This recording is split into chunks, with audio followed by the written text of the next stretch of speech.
Welcome to another edition of The Double Shot. You had a recent observation about sartorial choices made by young women, and now I can't get it out of my mind and I see it everywhere. Quick question. What does sartorial mean? Fashion. Fashion choices. Yes, I did. It was actually not my observation. It was my wife's observation. As any happily married man knows, other women simply don't exist on this planet now that I have had a wife for 15 years. It's going splendidly and it's great. But she did point out to me that young women these days are wearing big pants. Like really big pants. And you and I were at the Mariners game the other day, and my wife was there too, and she pointed this out to us.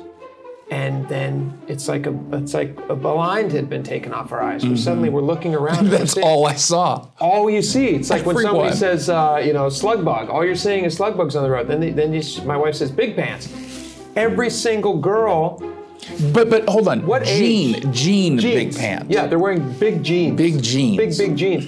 Which is funny because when I was growing up, especially younger women who wanted to show off their fitness, tended to wear more form-fitting outfits, and I certainly appreciate it when I was younger. I certainly appreciate it now when my wife does it.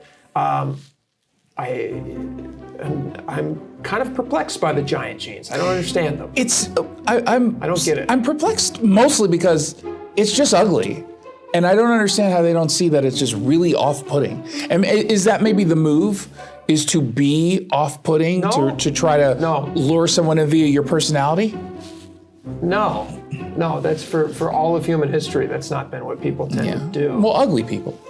Well, there's just a lot of big jeans out there, and I'm just not sure what it's about. And I don't understand where it came from. It's obviously a fashion choice. Yeah, it very clearly is the thing. Or what was the word? Sartorial? Sartorial. It's clearly a sartorial choice that these young women are making. And again, it has no effect on me whatsoever because I don't notice that other women exist. But my wife, who does buy clothing and shops and does all these things, has had to make a decision. She said, am I going to dress? Because there's a clear line. There's a line that's drawn in the sand. And all women now who are watching this video know exactly what I'm talking about. If you're unwilling to wear giant pants, then you're just saying to the world, hey world, I'm over 30. Yeah. Look at me. And I appreciate it. And I don't mind it because if my wife walked out of our bedroom and was if she was in big pants, you would say something. I would go, what's going on? I wouldn't say anything. No, I feel like even you would say something. No, I wouldn't. I'd always compliment her. I'd be like, your hair looks great. But the giant pants, I don't get the giant pants. Yeah, I know the whole your body, your choice. Make a different choice. It's not a good one. You don't like it? No. What would your advice be?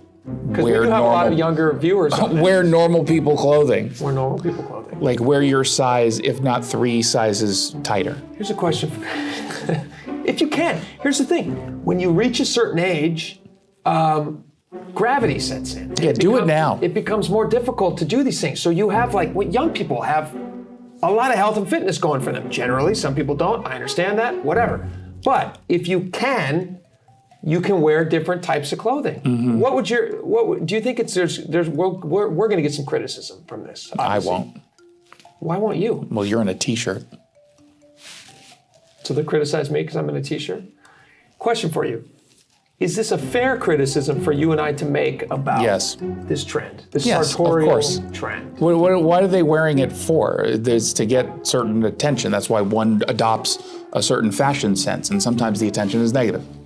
This was a mishit by. But they're all doing it. They're all doing it. Well, you know what? If your friends all jumped off of a bridge, would you?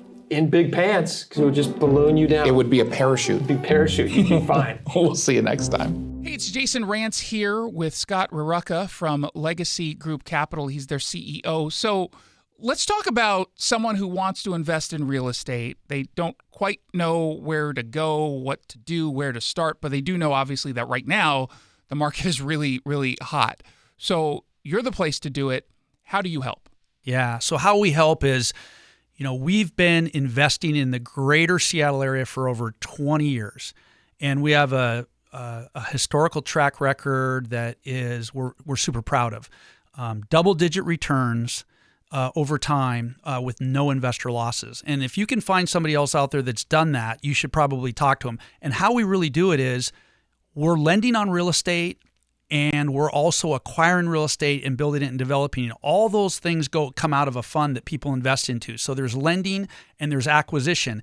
And then we share in profits with all of our investors on both those activities.